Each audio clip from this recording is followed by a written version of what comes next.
পড়ার বিষয় পক্ষ থেকে বলছি, তোমরা যারা কলকাতা ইউনিভার্সিটির সেকেন্ড সেমিস্টারে পড়ো এবং তোমাদের যাদের অনার্স আছে কিন্তু ইতিহাস পাশে আছে, অর্থাৎ মাইনর 1 বা MN1 আছে, তাদের জন্য আমরা পড়ার বিষয় পক্ষ থেকে 2025 সালে সাজেশান নিয়ে এসেছি। তোমাদের কিছুদিন আগে, 1 মাসও হয়নি ঠিক মতো, পরীক্ষা শেষ হয়েছে ফার্স্ট সেমিস্টারে এবং সেকেন্ড সেমিস্টারে তোমরা পড়া অনেকেই শুরু করে দিয়েছো বা কিছুদিনের মধ্যেই বাকিরাও শুরু করে দেবে। তা আমরা পড়ার বিষয় পক্ষ থেকে প্রথম থেকেই তোমাদের গাইড করার জন্য একটা সাজেশান নিয়ে এসেছি। এই সাজেশানের উপর ভিত্তি করে তোমরা অবশ্যই পড়ো, তাহলে কিন্তু তোমরা আশা করি পরীক্ষায় অবশ্যই কমন পাবে। একটা জিনিস মনে রেখো যে তোমাদের এই যে পরীক্ষা হচ্ছে হিস্ট্রি মাইনর 1 বা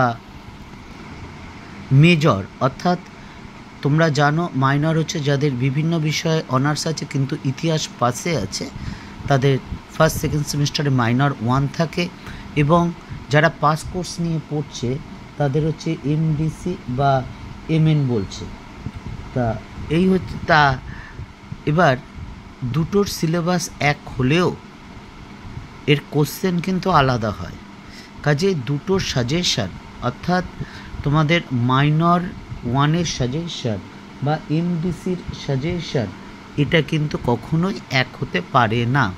কারণ বিগত বছরে যে প্রশ্ন হয়েছিল সেটা আলাদা হয়েছিল, এবং যেটা মাইনরে আগের বার এসেছে কিন্তু MDCতে আসেনি, সেটা কিন্তু এবার MDCতে আসতেই পারে, যেটা অনার্সে আসতে পারে না। এটা খুব সাধারণ ব্যাপার। কাজে এই ব্যাপারটা কিন্তু তোমরা অবশ্যই খেয়াল রাখবে। আমরা দেখছি বেশ কিছু জায়গায় একসাথেই সাজেশান দেওয়া আছে, অর্থাৎ মাইনর আর মেজরের কিন্তু একই জায়গায় সাজেশান দেওয়া আছে বা একই সাজেশান দেওয়া আছে সেকেন্ড সেমিস্টারে। তোমরা একটু বোঝার চেষ্টা করো। যাই হোক, তা আমরা পড়ার বিষয় পক্ষ থেকে এই তোমাদের যাদের মাইনর 1-এ ইতিহাস আছে, অর্থাৎ বিভিন্ন বিষয়, হিস্ট্রি হোক, ফিলোসফি হোক, এডুকেশন হোক, সংস্কৃত হোক, যা বিভিন্ন বিষয় অনার্স আছে কিন্তু পাশে ইতিহাস আছে মাইনর 1-এ, অর্থাৎ ফার্স্ট সেকেন্ড সেমিস্টারে পাশে ইতিহাস আছে, তাদের জন্য আমরা এই সাজেশানটা নিয়ে এসেছি। এই পেপারটা হচ্ছে social formation and cultural patterns of the ancient world other than India. এবার দেখো এর মার্কস ডিভিশনটা আগে আমরা একটু বলে দিই।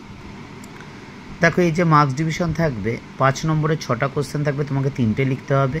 10 নম্বরে 4টে কোশ্চেন থাকবে, তোমায় 2টো লিখতে হবে, এবং 20 নম্বরের 4টে কোশ্চেন থাকবে, 2টো লিখতে হবে। টোটাল 75 নম্বরের পরীক্ষা। তোমরা ফার্স্ট সেমিস্টারে ইতিহাস পরীক্ষা দিয়েছো, তবুও একবার সিলেবাস বা প্রশ্নের প্যাটার্নটা আমরা একটু আলোচনা করে নিলাম, যাতে সাজেশনটা বুঝতে তোমাদের একটু সুবিধা হয়। তা চলো এবার সাজেশনটা শুরু করি। আমরা এই পড়ার বিষয় পক্ষ থেকে যে সাজেশানগুলো দিয়েছি তোমরা একবার দেখে নিও। ফার্স্ট সেমিস্টারেও যে সাজেশান দিয়েছি হিস্ট্রি, পল সায়েন্স, ফিলোসফি বা এডুকেশনের IDC বা CVAC, IDC এই 4টে বিষয়ে IDC, অর্থাৎ history, pol science, philosophy, education, ENVS বা হিস্ট্রি অনার্স বা এডুকেশন অনার্সে যে সাজেশান দিয়েছি কি পরিমাণে কমন এসেছে, তাহলে যদি বিশ্বাস করো, যদি বিশ্বাস হয় তাহলে চ্যানেলটি লাইক করো বা সাবস্ক্রাইব করো বা বেল আইকন টিপে রেখো। তা চলো আমরা সাজেশনটা শুরু করি। দেখো প্রথমে আমরা 5 নম্বরের প্রশ্নগুলো দিচ্ছি। প্রথম প্রশ্ন দেখো, গ্রিক কমেডি নাটক। 2 নম্বর, লৌহ প্রযুক্তির আবির্ভাবের তাৎপর্য লেখো।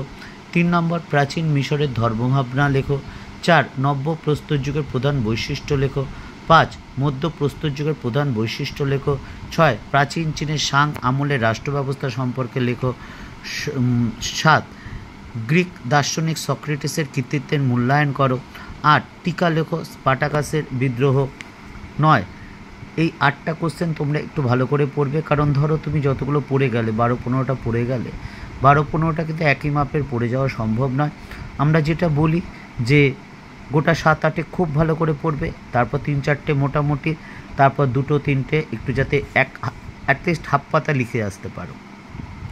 আর আমরা পড়ার বিষয়ে বলি যে আগে সেটা বোঝো, বুঝে পড়ো এবং তারপর মুখস্থ করার চেষ্টা করো। একদম পুরো 100% মুখস্থ করবে না, কারণ পড়াটা কিন্তু মুখস্থ করে ওগড়ানোর জায়গা না পরীক্ষাটা, আত্মস্থ করবে যেটা, এবং একাধিকবার বাড়িতে লিখে কিন্তু অবশ্যই প্র্যাকটিস করবে, তাহলে দেখবে পরীক্ষার সময় কোনো অসুবিধা হবে না এবং ভবিষ্যতে বিভিন্ন জায়গায় এর থেকে কিন্তু উপকার পাবে। কারণ আমরা দীর্ঘ 23-24 বছর শিক্ষকতার অভিজ্ঞতার পরিপ্রেক্ষিতে বুঝতে পারি যে মুখস্থ করে কিন্তু কিছু হয় না, কারণ বুঝে যদি না পড়ো, লিখে যদি প্র্যাকটিস না করো, তাহলে কিন্তু ভবিষ্যতে ভালো ফল আশা করাটা দুঃস্বপ্নের মতো দেখা। তা যাই হোক, 9 নম্বরের প্রশ্ন দেখো, প্রাচীন মানব সভ্যতা বিবর্তনে শিকারী খাদ্য সংগ্রহ সম্পর্কে লেখো।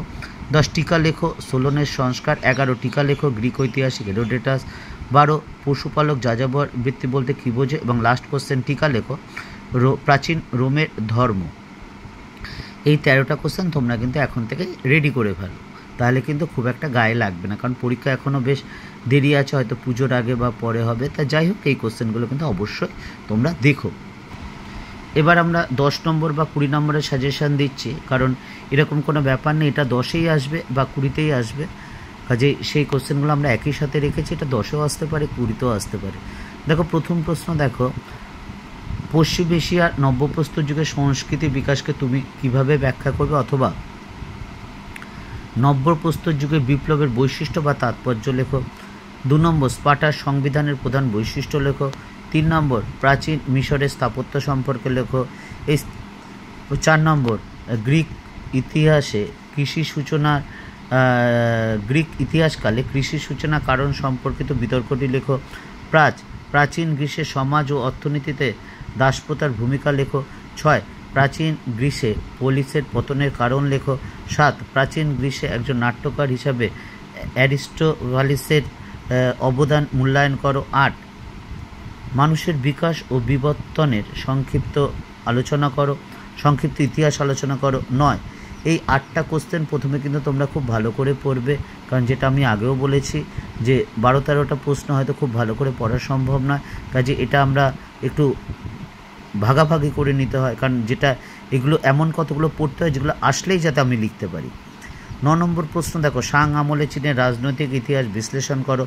10 প্রাচীন স্পার্টার সমাজ ব্যবস্থা আলোচনা করো। 11 প্রাচীন রোমের ব্যবসা বাণিজ্য সম্পর্কে আলোচনা করো।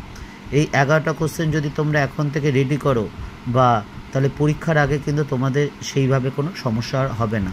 আর যদি সমস্যা হয় আমাদের জানি, আমরা আমাদের সাধ্যমতো চেষ্টা করব।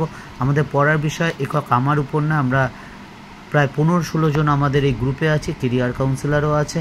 কাজে তোমাদের যদি মনে হয় তোমাদের দ্বারা আমাদের কোনো উপকার হতে পারে, তাহলে চ্যানেলটি অবশ্যই লাইক করো বা সাবস্ক্রাইব করো বা বেল আইকন টিপে রেখো।